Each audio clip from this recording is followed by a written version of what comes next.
Hello, everybody, and welcome to episode 3 of the Free Minds Thrive podcast. My name is Bobby Vincench. I am your host, I am your coach, and I am your fellow thinker. I imagine that anybody who decided to listen to this podcast after reading the description or listening to other episodes, you're probably a thinker yourself, or you're somebody who doesn't think enough and you're aware of that, and you're like, hey, I want to be more intentional.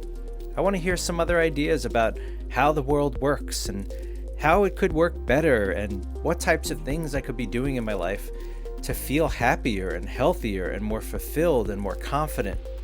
How do I do that? Well, this guy, Bobby, promises to be delivering that type of content, so let me check him out. And here you are. So today it is a beautiful day here in New York where I am recording in my home in Long Island, and the sky is a beautiful blue. It doesn't have any of that strange haze that's been forming a lot whenever the planes fly overhead and make thick white lines that spread out and form a massive blanket overhead. It's a very strange phenomenon. It's something I don't remember seeing as a kid. So when we talk about things like chemtrails and contrails, if you've ever heard of these topics, it's a really important topic because something's not right. Something's not right. We could talk about that another day. And some of you are thinking, conspiracy theorist, conspiracy theorist. But what you have to understand is that I am a truth seeker above all things. If you listen to episode 2, you have some idea of what I'm talking about. And we're going to spend a lot more time talking about that, both in episodes like this, where it's just me sharing thoughts and ideas and knowledge and experience and wisdom with all of you, as well as episodes where I will have guests who will come and share their unique perspective and experience with all of us. And we'll have some nice conversations. We'll dig deep, try to find truth in the world so that everyone here can live a better life. Because something's not right in the modern world. So when topics like chemtrails or chemical trails comes up, don't run away from it. Remember episode 2, right? Truth above all. You have to maintain a curious and open mind. If you are going to find the truth in the world, and if you're going to discover where you are right and where you are wrong, and where you're wrong, don't feel bad about yourself, right? Don't defend yourself for being wrong. Pivot, evolve, grow, change. It's okay to be wrong. But once you know you're wrong, it's time to work on being right. And being right is having truth and being as confident as possible that the information you have and the ideas you're living by are true. Otherwise, it would be very strange to follow them, right? If you thought that how you were making decisions in your life was based on lies, it would be kind of silly to make decisions based on those things, right? But yet, if you don't challenge yourself and challenge your ideas, all because some idiot on TV told you not to listen to certain ideas because they're dangerous, or they're conspiracy theorists, or they're fringe, or they're outside the mainstream. No, what they mean is outside of the box of regular, everyday thinking. And my good people out there, look at the world, look at your life. Would you say the world is working the way it should be? Would you say that despite technology, right? Despite the quote-unquote progress of technology and other things, would you say human beings are thriving? That people are truly happy and healthy and feeling good about themselves? No. I hope the answer is no, because otherwise you've got blinders on.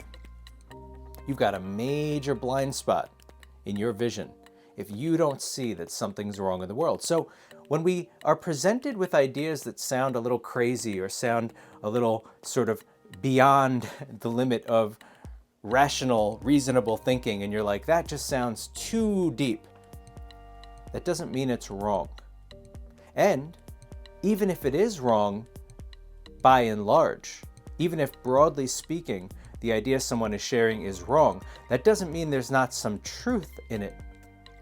So you see this idea that because somebody's wrong about their larger point, that there may not be little golden nuggets in there to consider, that's crazy. And I'll give you an example quick before we go into confidence, because this is really important. And since it's coming up for me, and I try to be as intuitive as possible to go along with how I'm feeling in the moment, in addition to thinking about what I'm doing. So it's a delicate balance of intuition and intention, right? Me controlling my life and thinking about what I'm doing and why, and taking action based on the current thoughts that I'm consciously aware of. But on top of that, or shall I say along with that, is also trusting my gut and trusting my intuition. So they work hand in hand. My gut, or my subconscious, my spirit, whatever you believe it to be, and my conscious mind, my aware mind, my intentional mind. They work together. So since this came up, let's talk about it for a brief moment, because I think since it came up, why not, right? You're here to get value. You're here to think about things that maybe you haven't thought of before. So, let's roll with it. For the past couple of years, I have allowed myself to explore this concept that what we believe is true about the planet that we live on. And that is that the planet is round and it is going around the sun, and there's outer space and stars and planets in the deep dark distance forever and ever and ever, and that we're hurling through space as we're spinning around, not only spinning around our own axis, but also spinning around the sun, and all the planets are spinning around that sun together. I took that idea and I challenged it because I heard people talking about this idea of flat earth theory, right? And flat earth sounded crazy to me at first, and I still don't believe it to be true in the way that many of its believers and adherents speak to it.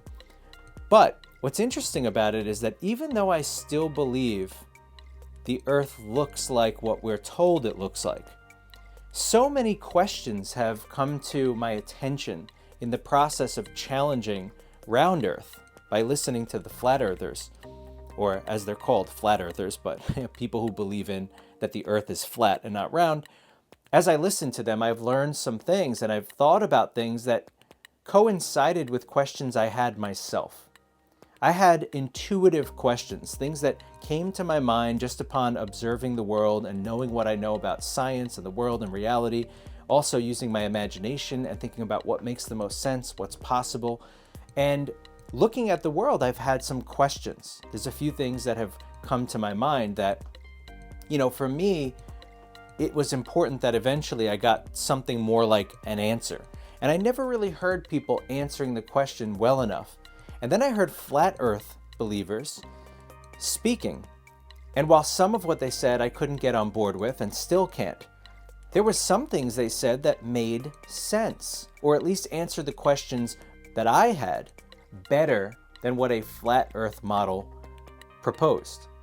Now, why am I bringing this up? It's to say that even though I don't believe the earth is flat in the way flat earth believers say it is, even though I still believe it's closer to the model that we've been presented with as a people in the current modern world for so long through education, through pop culture, through quote-unquote science, through NASA and government agencies, even though I still believe it's closer to that, even though there are some things I took away from my time researching flat earth that make me believe that what we're told isn't entirely true, and some of the pieces of what flat earthers say is valid. Now, why does that matter? Because not everything is black and white. Not everything is entirely right or wrong, especially when it's a package of ideas. A package of ideas.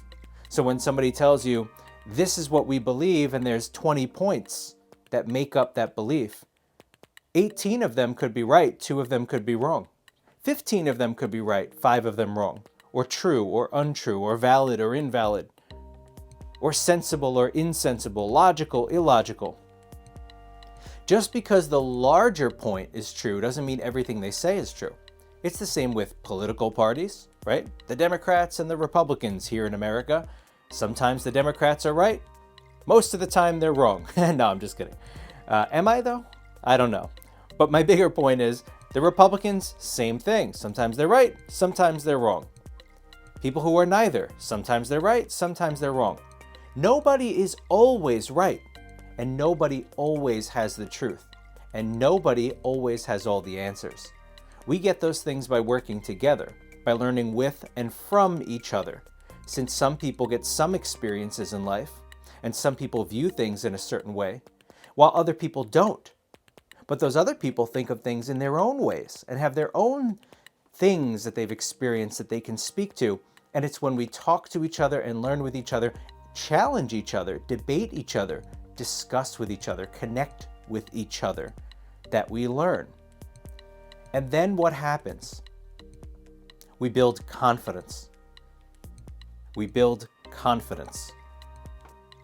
This episode is about confidence, but the lead up to talking about confidence that's taken about 10 minutes is really important.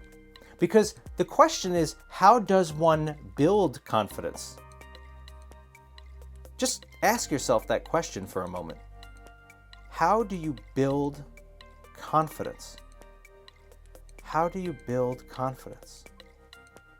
Well, there's a lot of ways to build confidence, but let's focus on some of the ones that perhaps people don't think about enough. And one of those things is to always seek the truth, to always challenge yourself, which is a big part of what I am advocating for. It is a big part of what we do at my company, Free Minds Thrive, what we do in my coaching program called Your Thriving Legacy. It's a big part of what I push and promote, and the reason is you can't have confidence if you don't believe that the things that you believe and the things that you do are good and right and true. How do you get confidence? Not just doing whatever it is you feel like doing and going and doing it.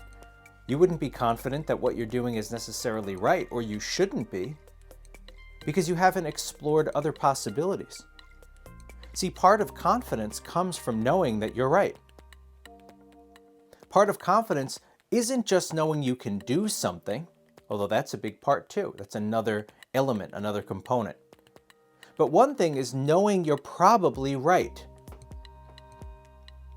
Otherwise, how can you know what decisions to make in your business and be confident about them? How could you be confident about the way you are approaching your relationship with your significant other, or your family, or your friends, or your colleagues, or whatever it is?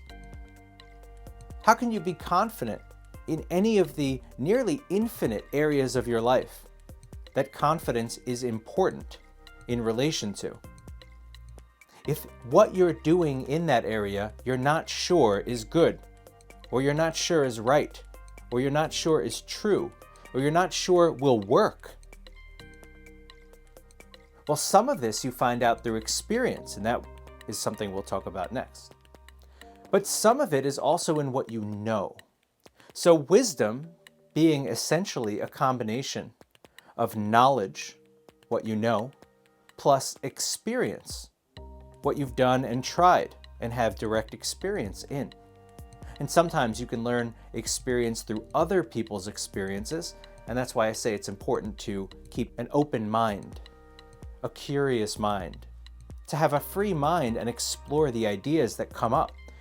Because you don't know what other people might have gone through or been through that can change and affect your life, even though you've never experienced those things. So you need wisdom to be confident. This could explain why people, as they get older, tend to appear more confident. They've been through some things, right? They've learned a lot of stuff.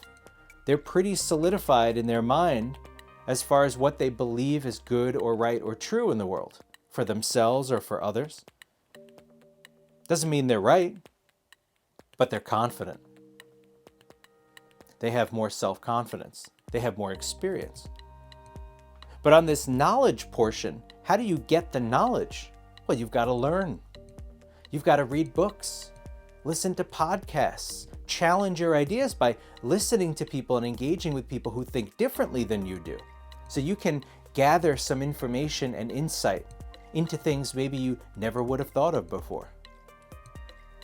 Especially if you have a strong opinion about something and you never challenge it, How in the world would you ever have a chance of discovering where you might be wrong unless you challenge those ideas? And this is very difficult for a lot of people because we live in a world where all of us are being encouraged to basically pick a side, pick a position, and stick with it forever. And be the anti-everyone else. To pick a side, pick a team, pick a tribe, and go with those forever. This is such an important part of building confidence and maintaining your confidence. Because sometimes people could be very confident about something, about themselves or their life or a decision they made, and then they fall apart when it turns out that that thing isn't working out or isn't good or right or true, and then they start questioning their confidence. Their confidence starts dropping because they say, wait a second, I was so sure that was the right thing to do. What happened?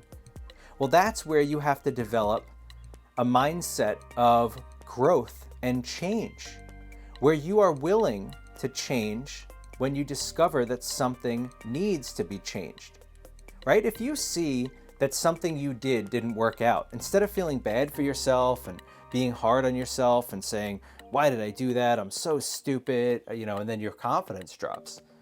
And maybe even your self-esteem takes a hit.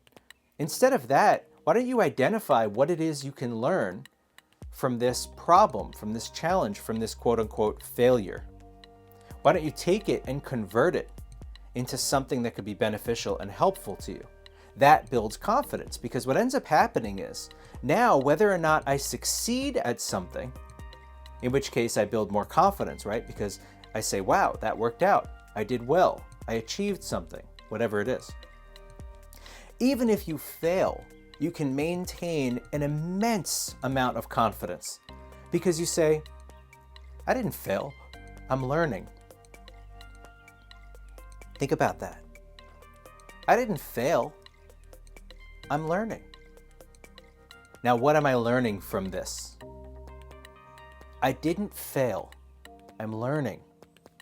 Now, what did I learn from this? And you can keep marching forward, because if you can take 3 steps forward, 1 step back, 3 steps forward, 1 step back.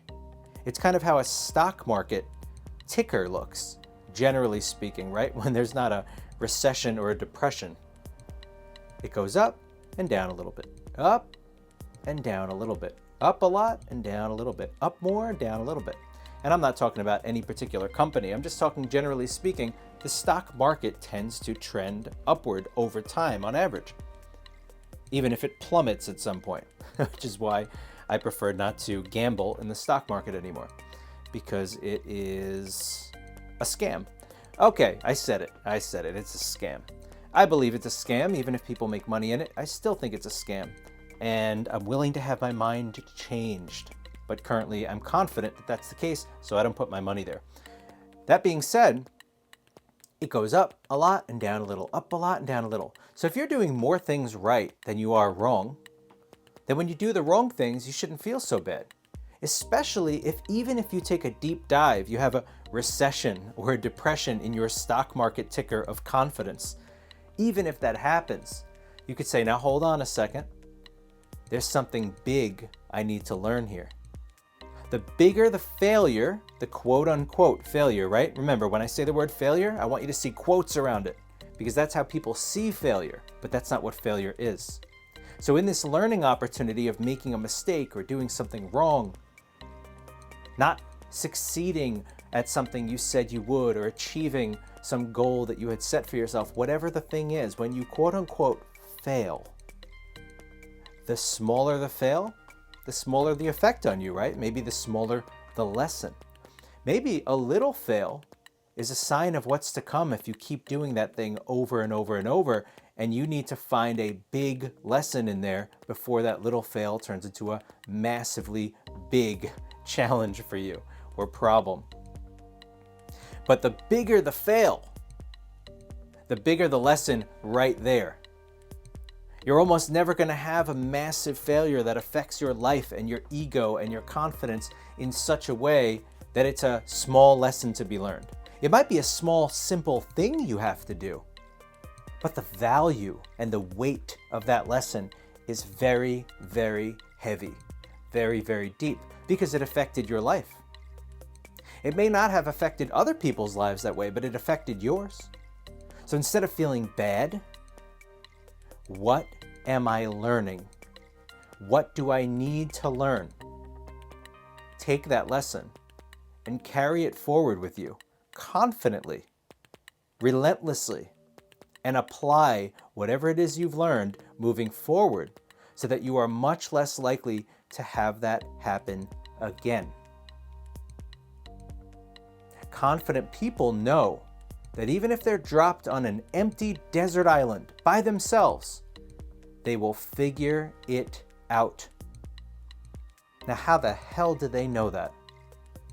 How the hell do I know, your host, Bobby V, how do I know that if I'm dropped on an island by myself, I'll figure it out? Because I am in relentless pursuit of the truth. I know that no matter what happens, I will figure it out because I want to survive. And I think with my head, and I try to take a deep breath, evaluate the situation, step back, observe, and figure out what it is I need to do. So the next part of being confident and building confidence is to have a plan. How can you be confident in your life and the things you're doing if you're just shooting from the hip? Every day you're just throwing darts in different directions with no idea where the target is and hoping you hit some target. But if the target is not well defined, in detail, clear, measurable, something so specific that you know exactly what it is so you can know if you hit it or not. With daily steps, preferably daily steps, to work toward those goals and those plans. So that is a plan with a broader vision, a broader goal, a broader concept, with steps. A plan with steps. A plan with steps. So not just, I want to be healthy in 3 months. Great. How exactly do you want to be healthy? I want to be healthy in 3 months. Great. What exactly are you going to do to get to exactly what it is you're looking for with better health? I want to lose 10 to 20 pounds. Right? Some people are exploring what their ideal body weight is, but they have some idea they need to lose some weight. I need to lose 10, 20, or 10 to 20 pounds, depending on how you want to set your goal. I want to lose 10 to 20 pounds by summer, which is, in this hypothetical, 3 months away. All right, excellent. Now evaluate how you're going to get there. What things are you going to try? And remember that just because you set these goals doesn't mean they're going to work, doesn't mean they're the right goals. You might be setting too lofty of a goal, too bold, something you can't hit. You might be setting something that's not big enough. So you've got to be willing to be adaptable. You've got to be willing to adapt to the situation regardless of what happens. So you need a plan. Now, I'm not going to spend this episode digging deep on goal setting and daily action step planning. If you want to reach out to me and follow me in some of my other channels and other ways, like on YouTube or Rumble or any of the other places where I'm sharing content, you're bound to find some of the strategies that I like to use or that I use with my clients that will be beneficial to you. There's also a lot of other people out there sharing content on goal setting and action step planning. So feel free to find the person who aligns with you best, who you connect with the best, and try different things, right? Because different people operate in different ways. We all think differently, we all move differently, and something might work best for you that might not work for me, and vice versa. But generally speaking, have a plan. Have a plan in your relationship life and stick to it. Have a plan for your business. Always think with intention. Always have a plan. Even if you roll with things, right? Even if you sort of flow with the wind a little bit, right? You got to have some flexibility. So you may not have an exact, precise plan all the time, or the plan might change, and that's okay. You need to do that. Plans will always change because almost nothing works out exactly how you think it's going to. But as long as you're constantly moving and pivoting and dodging things that come in your way and working around things that come up as obstacles that you didn't expect. As long as you change your plan based on what you realize is possible as you're trying things, you've got to adapt. You got to keep moving. And if you do that and you have a plan, you'll be more confident. Why? Because you have a plan. There's a reason that people who plan for situations not only practice for situations, if it's that kind of thing, but have a plan going into a situation. Not that your plan's always going to work out, but at least you know you have something that was thought up when you were more relaxed and you were more aware and you were more focused, so that when you're in a situation in the midst of it and now you have to come up with a plan on the fly, at least you would have thought through some of the steps and actions and considerations prior and you're ready. You should always have a plan, even if the plan isn't going to work out. And so in that way, you might want to have multiple plans for different situations. This is not a new concept. Militaries around the world, governments around the world, companies around the world, teams around the world have multiple plans for multiple different situations because they understand things might not play out the way you expect. So what are the different scenarios and how might they play out and what is my plan for them? So whether you're just planning for making your life better and goal setting and action step planning, or whether you're planning because you're going into a situation and you're not really sure exactly what's going to happen, but you want to be ready for it, plan. Something as simple as going on a road trip. Don't just go on a road trip without preparation and planning. Get your atlas, plan some of your route, plan some of your destinations, even if you're going to kind of go with the flow. Have a plan so you don't miss things, so you don't skip things, so you don't take the road or the path that probably is not best for the journey that you're on. When we went on our road trip, our very first one, we didn't plan as well as we did for later road trips because you learn through experience a lot of times. And that's going to be our next and final point today, experience. But on this point of planning, when we went on our first road trip, we did as much planning as we could. We read about road trip considerations and things that other people have gone through and advice. And we took the advice that made sense to us, and some stuff, just wasn't for us, or we didn't think it was applicable to us. And we made a plan. We got an atlas, we had our GPS set up, we had extra water, we had extra food, we had cash. I mean, it's something a lot of people unfortunately don't think about a lot in the world anymore, but if electronic systems go down, credit card systems go down and you can't pay someone for something you need, or you're in the middle of nowhere and somebody only takes cash, which is quite frankly still a smart thing to do, to accept cash. Please, people out there, accept cash. Don't give all your power to your electronics and all your reliance on electronics to help you get through the world. Because if the banking systems go down and your devices go down, or you don't have electric, or you don't have power, or you don't have a data connection, how do you get to your funds? How do you get to your money?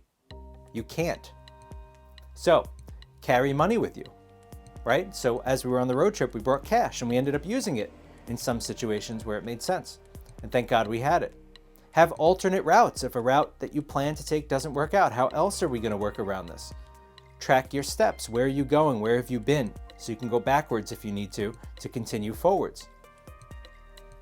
And there were a bunch of other things, like don't let your gas run more than half empty, your tank in your car, because if you're in the middle of nowhere and then there's no gas for a while, you're going to run out of gas. So always be at least above the halfway point. So every time we saw a gas station and we were getting close to half, we filled back up. And that actually helped us tremendously because we ended up going through an Indian reservation in the middle of the night in pitch dark. And the reservation was so much larger than we expected it to be. The trip through it was so much longer that we actually went all the way down to E and still couldn't see where we were going. We were like, uh-oh, there's nothing here. Just as we were about to run out, we got to a small place in the reservation that had a gas station and we got gas. And we were very, very grateful for that. But we planned. That's where the confidence comes in. And you know what would have happened if our car broke down? We had a plan for that too. We had a plan for that too. How could we sit in the car and survive the night till the sun came up so we can get help? How can we ensure that somebody doesn't hit us while we're parked on the side of the road waiting for help? By the way, we had no data connection, no phone cell signal. So we're in the middle of this reservation with no cell signal, stuck essentially if we run out of gas. And not a lot of cars driving by either. So because of that, what would we have done? Well, we had plans and backup plans to plans. And sometimes backup plans to backup plans and supplies. And we were armed with whatever we needed to survive the night, okay? So you might say, well, I'm never on road trips. I don't care about that. That's not the point. Obviously, the point is be prepared, have a plan. A plan helps with confidence. You could be confident that you have a plan and you know what steps you're taking and what you're doing. All right? So, the last piece of this is experience. That's the last thing I want to talk about today. Because with experience comes confidence. Sometimes it's not about knowing all the information or having all the answers. Sometimes it's not even about having a plan. It's about the fact that you have had experience in something before and you're accustomed to having experiences and learning from them. The more you get out there in the world and do stuff, the more you just get out there and do, even if you don't have a plan. I said you should have a plan. I didn't say it's the only way to do it. Even if you don't have a plan, you go out there and you do the things you have to do. And through that process, you'll learn very quickly if you're focused and intentional and paying attention. What works? What doesn't? What's good for you? What's not? What the right thing is, what the wrong thing is. And as you are accumulating this experience, you are building confidence. That's why people who just sit around thinking all the time about stuff are not as accomplished and successful and confident as people who are actually out there doing stuff. Because there is knowledge in addition to the experience that comes from doing, and that's how you build wisdom. So if you're afraid to do something, or you're over planning or over researching, which you can definitely do, you are overthinking something, just go do it. And if you're afraid of failing, just go do it. Because it's through the process of the doing that you will build confidence, because you will learn what works and doesn't work, and that is how you will know what to do and not to do. So get out there and do. Get out there and experience. All right? So these are some of the things that you can do to build confidence and self-esteem, because confidence is key. You cannot live a good, amazing, beautiful, thriving life if you're not confident. And you should be confident, because you're here with a set of skills and a way of thinking and a way of doing things that nobody else is. Everyone is unique in their own way, even if you're similar to other people. So we need you at your best. We need you thriving, and we need you confident. So build your confidence by being curious and open-minded and learning as much as you can, preparing for things as much as you can, getting as much information as you can, and finding truth in the world by seeking what's true and good and right, which means challenging yourself many times, engaging with other people, engaging with people with different ideas. Make sure to have a plan and have daily steps working toward that plan if that's the sort of thing it is. Prepare for journeys and trips and things you're going to go do so you can know that you can use that plan and that backup plan and that backup plan to the backup plan to guide you and rely on if things don't go quite right. And remember that experience is important, so get out there and do stuff. Thank you guys so much for being here with me today. It's been my pleasure to share some of the key points that I consider important, at least as a starting point for building and maintaining your confidence. Because you need confidence to live the best life possible. That's what I want for you. That's what you should want for yourself. And I hope you'll stick around, because this won't be the last time that we are talking about it. All right, guys, take care. Have an amazing day. Get out there and learn and challenge yourself. Plan, prepare, and get experience by doing. Take it easy.